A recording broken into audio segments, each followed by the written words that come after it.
Singing for Health, members of Southampton's Black Heritage Association set up to support older members of the African Caribbean community. The warm welcome a stark contrast to the hostility faced by many early settlers. 82-year-old Lydia Hudson remembers men making monkey noises at her when she came to Southampton from Jamaica in 1957. Shocking racism suffered by her young daughter when a school friend invited her to a birthday party. She went out and she bought a little card, went to the door, knocked on the door, and the child opened the door and said, "I'm sorry, but no black is allowed inside my house." And she came back crying. And until now, she never forget it, and she's in her 50s.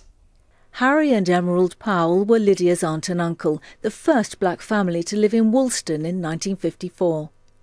People from that generation were invited to come to the UK after the Second World War as part of the Commonwealth to help rebuild the UK. My grandparents bought their house, and amidst that there was a lot of opposition. There was a petition with the neighbours for them not to be on the street.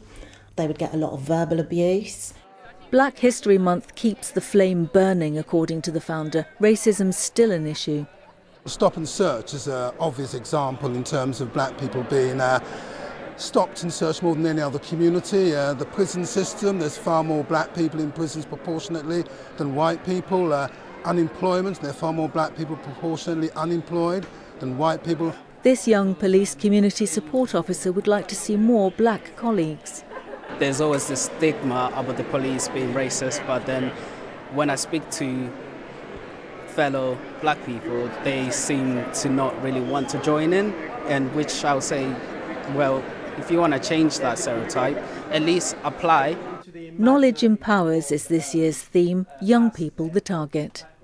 And I think the earlier you can teach elements of black history, the more effective it will be as the kids get older.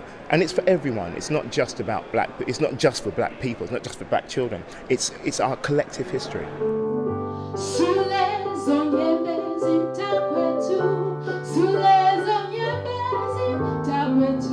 A host of events are planned for Black History Month for the whole community.